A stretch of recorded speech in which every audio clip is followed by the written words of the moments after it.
Why does Alpha Flight love helping people? Because they're Canadians.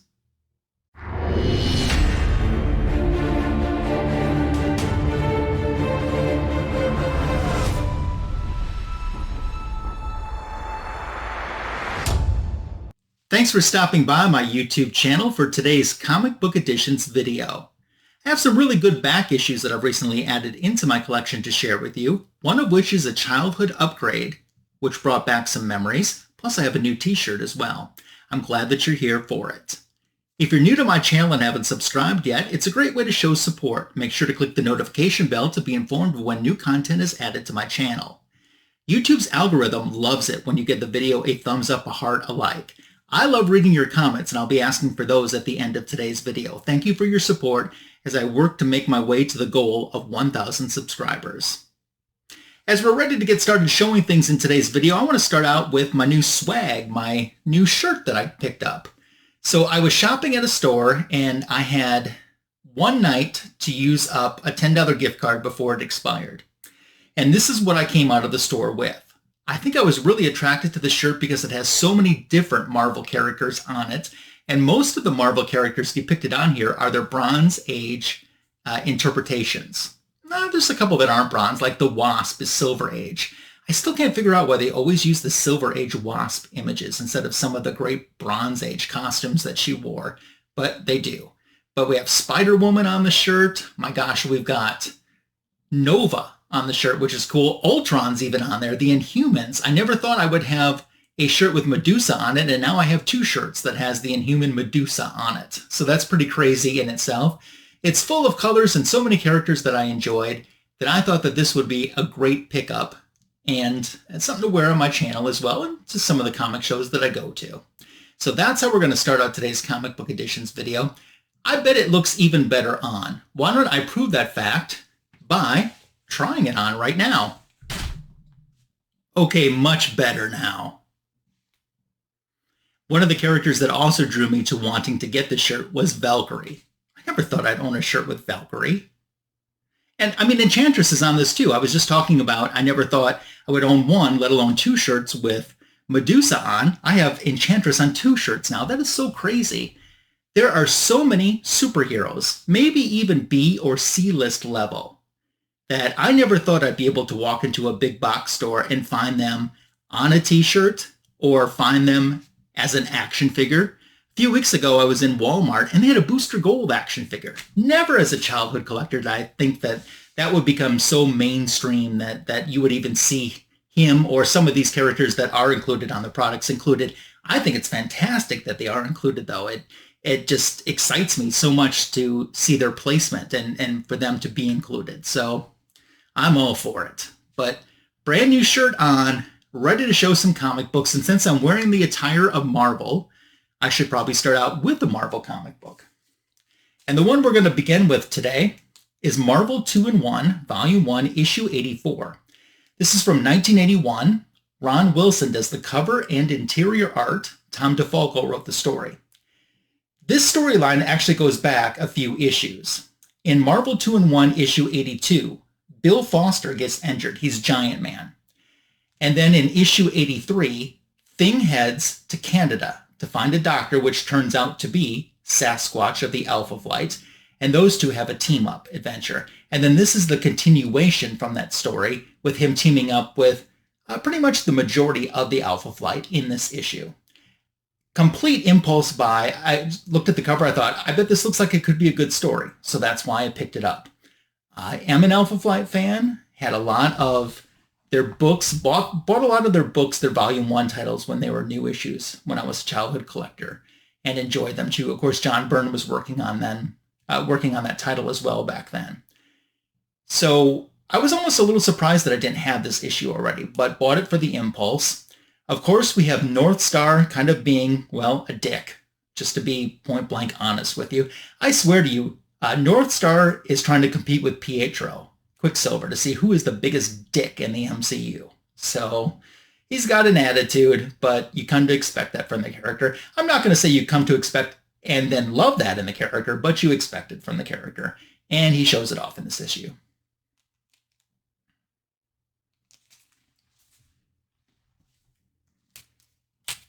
Okie dokie, more Alpha Flight. So in my comic book editions volume 177 video, I did a Christmas unboxing from my friend Mr. Fridge Art, and he sent me a bunch of comic books in there. Included was Alpha Flight #1 from volume 5. This is the exact same issue, but it's a different cover. He sent me the Miss Minutes variant. I read that issue, and out of probably all of the comic books that he sent me, that's the one that I just loved the most. And I started looking at the other covers that were available, and I saw there was this Dan Jurgens Homage variant, which of course is an homage to X-Men 100, which of course X-Men 100 has been homaged many times in many comic books, not only just Marvel. And I thought, oh, this is so cool, and I love this so much that I saw this on sale on a website from a place that I was ordering comics from already, and I said, nope, I want to get it and have this. So this came out last year. I didn't know that this Alpha Flight was only a 6-issue limited series. I thought it was a regular ongoing series, and I wish it was. The cliffhanger at the end of this issue was so good, and I read the rest of the issues digitally. And like I said, not knowing that it was ending at issue 6, and I really didn't feel that issue 6 wrapped up the storyline. So I kept waiting, like, when is Marvel Unlimited going to, update and include the next story? And there wasn't a next story to include on it. So I need to check to see if there's another volume coming or what's going on, but highly recommend this read. Enjoyed it so much digitally. I have 2 copies of issue 1 right now with 2 different covers, but I might end up getting some of the other issues, if I find them at a decent price or so. I wouldn't put it past me, just because I could actually see this being a series that I would reread. And if you haven't read this, it is a big recommendation, especially of the Marvel app. You can just, enjoy it for free. So loved it. And love this cover, which would be an awesome poster. Of course, this classic image is always a great option for a poster, regardless of what heroes are included. Just a nice little stance to have, the characters in. I want to share some Bronze Age Marvel. How about The Incredible Hulk, Volume 1, issue number 279. Greg LaRocque doing the art here. This is from 1982. This actually goes back a few issues where Bruce Banner had gotten the Hulk persona under control. And the world is celebrating him right now. And they've forgiven him of his past crimes. And it's this huge Hulk appreciation parade. And everyone is so excited. And he is just immersed by all of the love that he's receiving. Of course, J. Jonah Jameson isn't happy about that, but he's usually not happy about anything that celebrates a superhero. I digress on that. We do find out through one page in this story, though, that it's all a setup. He's being set up by the leader for a big, hard fall, which will come in future issues. It was a nice story to see the Hulk so celebrated, and I don't know. It was different. I was a little surprised. We see a little bit of She-Hulk in there, but she doesn't. I don't even know if she talks in this story. She wasn't as prominent as I thought that she would be. Just considering, their relation and the fact that Hulk is being celebrated, but he is just being paid tribute by so many different superheroes, and it's like the entire Marvel cast has come out in this issue as well to celebrate the Hulk. We even have an appearance by the Watcher in here. This was kind of an impulsive buy for me too, one that I was happy that I had. I have some other Hulk issues around this era, but I didn't have this, and it was this awesome cover with all of these different characters that made me go, yeah, I bet that would be a good story. I thought it would be a good story, and it was a good story. So that was a very smart pickup on my part. I'm going to switch over to DC Comics for you right now. We have Adventure Comics issue 414. This is from 1972. Supergirl starring. I've been collecting the Adventure Comics. It feels like it's been a little while since I showed you an edition of Adventure Comics with Supergirl into my collection. Bob Ostner did the cover for this. So we have 2 Supergirl stories. One of them, which I always think is weird because the first story is the continuation from a previous story in the other issue. So why not just do the entire story in one book? I guess it's to get you to buy the next issue. But this building disappears, ends up in the Grand Canyon, and Supergirl goes to investigate. In the second Supergirl story, Linda Danvers' apartment is robbed, and the robber finds a Supergirl outfit, thus, outing her as the Maid of Might. And then there's this little alien girl, I think her name was Judy, that Supergirl had been watching over, and she gets kidnapped in that story as well. In between these two new original stories, we have a Zatanna story and an Animal Man story as well. So it's a lot of bang for the buck. I'm getting down there, maybe if I had to guess, probably about a dozen issues of the adventure run that starts Supergirl as a headliner is what I need. So I'll keep chipping away at those. And anytime I can get one of those, I'm happy. I generally enjoy these stories, some a little more than others, but overall I do enjoy these stories. This is a very early use, not the first, but a very early use of this costume. Supergirl around this time wore a lot of different costumes, and some of them she might have only worn for one issue or so, but this is the one throughout the early Bronze Age that she wore pretty much through the majority of the Bronze Age until, the end of the Bronze Age when she went to that skirt. So, good stuff here. I mentioned at the top of today's video there was a comic book that I was upgrading that I had in my collection that I wanted to upgrade, and it is this comic book, Action Comics 486, Rich Buckler cover here from 1978. It did bring back some memories for me. The first story is a Superman story where Superman is bored, so he decides to travel into the future. That's a huge mistake, because now he's under a red sun, his powers have gone wonky, and he doesn't know if he can defeat the threat that's on hand. But it turns out it's one of those paradox stories. Because he went into the future, he was able to find something he planted to save the day. But he wouldn't have planted that in the present day had he not gone in the future. It's one of those time loop things like that that gets a little weird. Superman should not have gone into the future because just because you're bored, you stirred up a hornet's nest of problems there. It wasn't so much why this cover has brought back a lot of memories for me. That story so much wasn't as familiar for me, but the backup story of Lex Luthor, that's the one that I seem to remember a little bit more as I was reading it. It's not a long story. It's a pretty short story. Luthor escapes from jail. He wants to secretly provide a birthday gift to his nephew.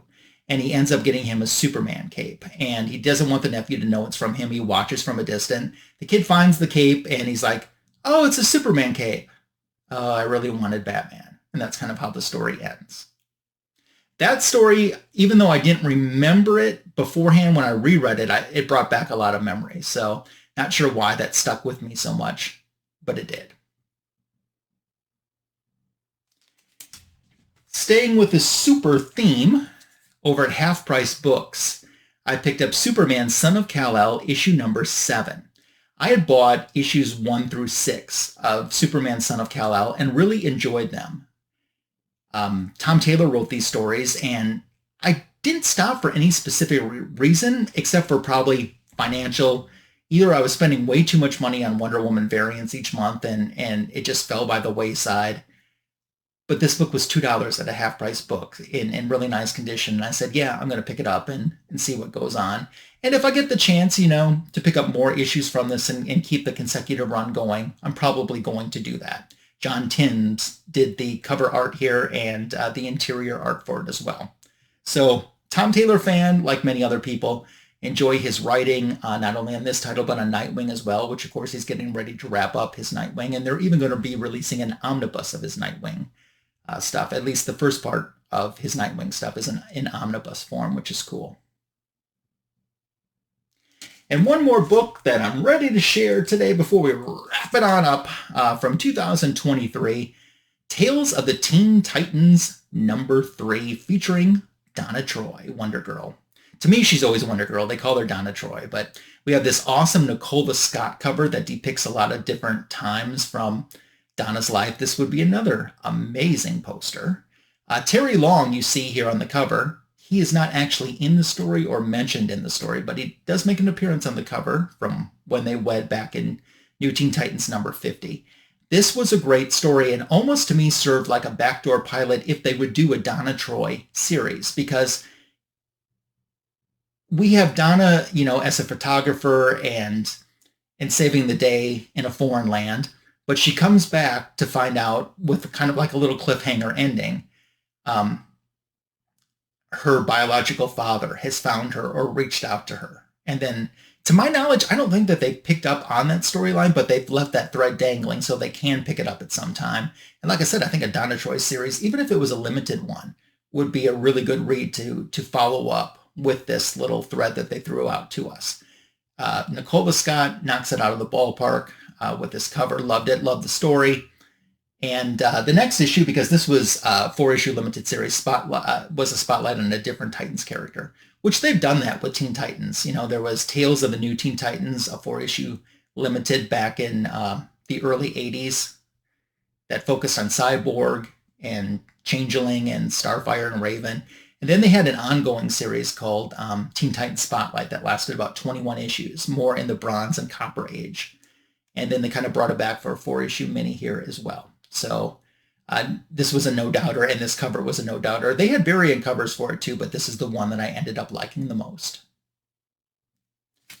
What was the comic book that I showed today that you ended up liking the most? Let me know in the comments below, as your comments are welcomed, encouraged, and appreciated. We can dialogue about any of these books and more in the comment section. Fanboys Live and the Retro Review, the greatest DC comic show on YouTube, is coming up Sunday, 8:15 p.m. Eastern, 7:15 p.m. Central, with Comic Food 2814 and Signature King Tony Fett. Join us for Fanboys Live and the Retro Review.